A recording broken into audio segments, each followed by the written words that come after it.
నా పేరు తాళ్ళూరు కృష్ణ. గ్రామీణ పేదల సంఘం ఆధ్వర్యంలో అంటే మేము 2002 ఉమ్మడి ఆంధ్రప్రదేశ్ రాష్ట్రంగా ఉన్నప్పుడే సరే మేము ప్రజలకు చెందేటువంటి భూములు ఏమైతే ఉంటాయో పలు రకాల భూములు, భూదాన భూములు కానీ, పోరంబోకు, పంచరాయు, ఈ భూముల మీద మా యొక్క సంఘం కార్యక్రమం తీసుకుంటుంది. ఈ సంఘం కార్యక్రమం తీసుకున్న నేపథ్యంలో 2013లో మాకు భూదాన బోర్డు వారు పరిచయం అయిన తర్వాత భూదాన యజ్ఞ బోర్డు వారు ఖమ్మం పట్టణంలో కూడా అర్బన్ మండలంలో 62 ఎకరాల 7 గుంటల భూదాన భూమి ఉన్నది. దాన్ని అది పేదలకు ఇవ్వడానికి నేను సుముఖంగా ఉన్నాను. మీ సంఘం ఆధ్వర్యంలో అక్కడ ప్రజలను అద్దె ఇళ్లలో ఎవరైతే ఉంటున్నారో వాళ్ళని సమీకరించండి అని చెబితే ఆనాడు మేము 2013లో సమీకరించి 2014 ఏప్రిల్లో మాకు ఉమ్మడి ఆంధ్రప్రదేశ్ రాష్ట్రంలో కాంగ్రెస్ గవర్నమెంట్లోని కిరణ్ కుమార్ రెడ్డి గారు సీఎంగా ఉన్నప్పుడు ఏప్రిల్లో అక్కడ ఉన్నటువంటి 1895 కుటుంబాలు కూడా 62 ఎకరాల 7 గుంటల స్థలాన్ని లేఅవుట్ చేసి ఇవ్వడం జరిగింది. జరిగినటువంటి క్రమంలో తర్వాత చిన్న చిన్న అంతరాయాలు మళ్ళీ టీఆర్ఎస్ ప్రభుత్వం రావడం, దాని మీద చిన్న చిన్న డిస్టర్బెన్స్ జరిగి 2018 డిసెంబర్లో మేము అక్కడికి వెళ్ళడం జరిగింది. అది కూడా కోర్టు ఆర్డర్ల ప్రకారం మీరు వెళ్ళి అక్కడ నివాసం ఉండటానికి జన్యును వెళ్ళి వేసుకోండి అని చెప్పిన క్రమంలో పోయి వేసుకొని నివసిస్తున్నటువంటి క్రమంలో 2018లో చిన్న చిన్న అంతరాయాలు అంటే ప్రభుత్వ వైపు నుంచి కూడా అంతరాయాలు చేస్తున్న క్రమంలో మేము కోర్టుకు వెళ్ళడం జరిగింది. అక్కడ ప్రధానంగా ఇచ్చినటువంటి ప్రజలను నిలబెట్టడం కోసం ఆర్డర్లు, హైకోర్టు ఆర్డర్లు కూడా 6 ఆర్డర్లు పొందున్నాం. ఆ 6 ఆర్డర్లు కూడా లక్షల రూపాయలు ఖర్చు అయింది. అక్కడ కూడా నివసిస్తున్నటువంటి ఒక 900 కుటుంబాలు కూడా ఈ రోజు వరకు కూడా గత ప్రభుత్వంలో కానీ సరే గత ప్రభుత్వం ఏమి కూడా ఇవ్వలేదు, సరే ఈ ప్రభుత్వంలో మాకు న్యాయం జరుగుతున్నటువంటి ఒక ఆలోచనతో అక్కడ ఉన్నటువంటి వాళ్ళు, మా కాలేజీలో ఉన్నటువంటి వాళ్ళు కానీ ఎవరైనా సరే కూడా అక్కడ ఈ ప్రభుత్వంలో న్యాయం జరుగుతుంది. గత కాంగ్రెస్ ప్రభుత్వంలో వచ్చింది కాబట్టి ఈ ప్రభుత్వంలో తిరిగి కాంగ్రెస్ వస్తే మంచిగుంటుంది అని ఆశించి మేము కూడా ఓట్లేసిన తర్వాత న్యాయం జరుగుతుందనే ఒక దృష్టితో వేసిన తర్వాత సరే ప్రధానంగా ఏంటంటే అన్నీ కూడా వాళ్ళు ఖర్చులు డీటెయిల్గా ఉన్నాయి. మామూలుగా మేము తీసుకున్నటువంటి ప్రతి రూపాయి కూడా 2018 నుంచి కూడా ప్రతి దానికి కూడా లెక్క రాతపూర్వకం కూడా లెక్కలు ఉన్నాయి. అవి తీసుకున్న మాట వాస్తవం. అవి తీసుకొని కూడా ప్రజల దగ్గర నుంచి సమీకరించి వాళ్ళ అవసరాల కోసమే ఉపయోగించాం ప్రతి రూపాయి కూడా. ఆ రూపాయి ఎందుకు చేయాల్సి వచ్చింది? ఏ ప్రభుత్వం కూడా అక్కడ భూదాన బోర్డు ఇచ్చినటువంటి భూమిని సర్వే చేయించి ఆనాడు ఇస్తే ఇట్లా మేము కోర్టులకు వెళ్ళకుండా ఉండేవాళ్ళం. సరే కోర్టులకు వెళ్ళేటువంటి పరిస్థితి ఎవరు తీసుకొచ్చారంటే ఇప్పుడున్నటువంటి గత ప్రభుత్వం తీసుకొచ్చింది కాబట్టి కోర్టుకు వెళితే ఈ లక్షల రూపాయల ఖర్చు అయింది. సరే చట్టబద్ధంగా ఉందా లేదా అనేది ఒకటి పరిశీలించి భూదాన భూమే కాదా, సరే ఉన్నటువంటి ప్రజల అర్హులా కాదనేటువంటిది ఒకటి చేస్తే బాగుండేది. ఏది చేయకుండా కూడా కూతవేటి దూరం ఉన్నటువంటి కలెక్టర్ గారి ఆఫీస్ దగ్గర కూడా రోజు చూసుకుంటూ వాళ్ళు కనీసం మౌలిక వసతులు ఈ రోజు వరకు కూడా నీళ్లు, కరెంటు లేకుండా కూడా అక్కడ ప్రజలు బతుకుతున్నటువంటి దుర్భరమైనటువంటి పరిస్థితి ఉన్నది. కాబట్టి ప్రధానంగా ఏంటంటే మేము ఎందుకు ఖర్చు పెట్టాము? ఇవాళ ప్రభుత్వం నడవాలంటే కూడా బడ్జెట్ కావాలి. అక్కడ 2000 మంది ప్రజలు ఉంటాం, 800 మంది కుటుంబాలు ప్లస్ 2000 మంది జీవనం ఉంటున్నటువంటి వాళ్ళకు మరి అవసరాలు ఉంటాయి కదా. ఆ అవసరాల నిమిత్తమే ప్రజల దగ్గర వసూలు చేయడం జరిగింది.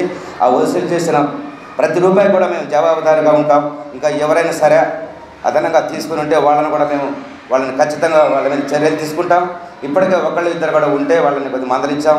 ఇది తప్పకుండా చేస్తాం. కాబట్టి ఇప్పుడైనా సరే ఈ ప్రభుత్వంలో మేము ఆశించినటువంటి ప్రభుత్వం వచ్చింది కాబట్టి ఖచ్చితంగా కూడా ఇచ్చినటువంటి భూదాన భూమిని 62 ఎకరాల 7 గుంటల భూమిని ఈ 1895 కుటుంబాల ప్రజలకు సరిహద్దులు తేల్చవలసిందిగా ఉన్నటువంటి గౌరవ మంత్రులు కూడా ఈ ఖమ్మం జిల్లా నుంచి ఉన్నటువంటి గౌరవ 3 మంత్రులు కూడా మేము విన్నవించుకుంటున్నాం.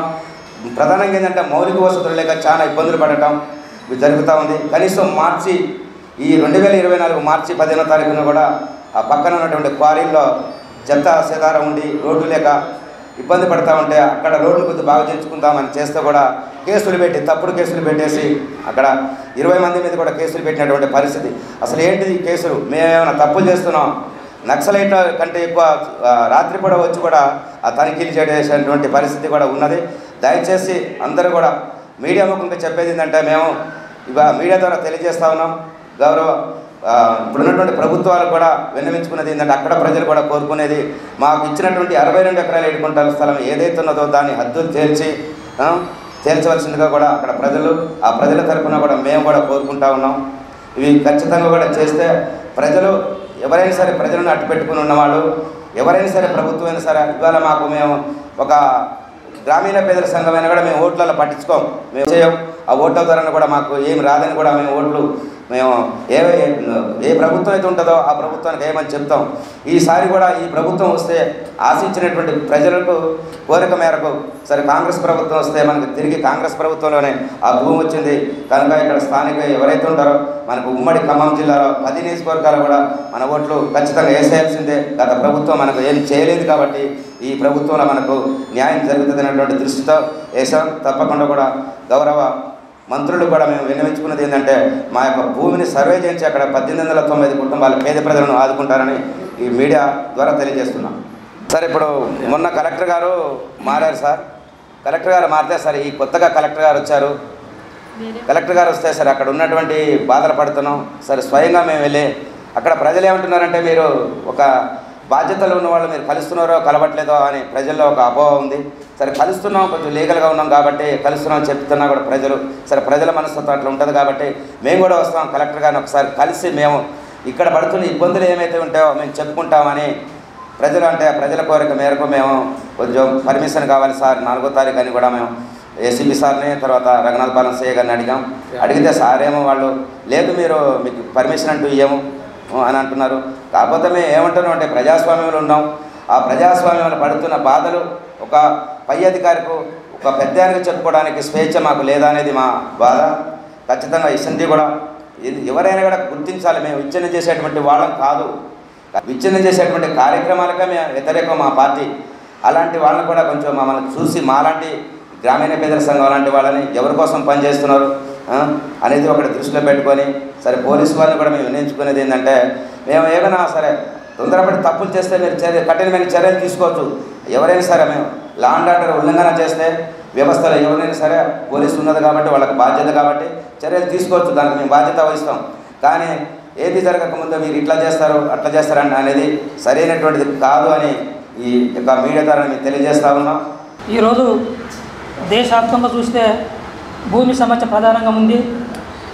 ఆ సమస్యని మేము అంటే ప్రజా సంఘాలు ఓపీడీఆర్ ప్రజాస్వామ్య పరిశ్రమ సంస్థ అలాగే గ్రామీణ పేద సంఘం తరఫున రాష్ట్ర వ్యాప్తంగా కూడా మేము పేద ప్రజల కోసం భూముల కోసం కోడి భూముల కోసం అందరికీ భూధన భూములలో ఉన్నటువంటి పేదలకు ఇళ్ల స్థలాలు ఇవ్వాలని ఇది రాష్ట్ర వ్యాప్తంగా మేము తీసుకున్నాం. అదేవిధంగా కూడా రాష్ట్ర వ్యాప్తంగా కూడా నిరుపేద కుటుంబాలకు మేము మా సంఘం తరఫున వేలాది మందికి భూములు పంచడం జరిగింది. అది కాంబేట్ డెవలప్మెంట్ వెంకటేశ్వరరావు గారు కల్మల్ నారెడ్డి గారు తీసుకొచ్చిన నాయకత్వంలో ఈ గ్రామీణ సంఘం 75లో ఏర్పడ్డది. ఆ ఏర్పడ్డ కాంచి కూడా ఇప్పటివరకు కూడా భూదాన భూముల మీద కానీ పోడు భూముల మీద కానీ మేము నిరంతరం పోరాటం చేసి పేదల కోసం పక్షాన్ని మేము పనిచేస్తున్నాం. అలాగే ఇప్పుడు రీసెంట్గా కాంగ్రెస్ గవర్నమెంట్ వచ్చినాక కూడా ఇప్పుడు ధరణి అని ఈ భూముల సర్వే అని ఒక కమిటీ వేసింది. సరే అది ఒక విధానికి మంచిదైనా కూడా ఆ కమిటీ పరంగా కూడా ఈ గవర్నమెంట్ కూడా అందరినీ జన్యులుగా ఆలోచించి నిరుపేద కుటుంబాలకు ఎవరైతే ఇప్పుడు భూముల మీద ఉన్నారో భూధన భూములు కానీ పోడు భూములు కానీ వాళ్ళందరూ కూడా హక్కుదారులు కల్పించాలనేది మా యొక్క ఓపీడీఆర్ సంస్థ నుంచి మేము డిమాండ్ చేస్తున్నాం.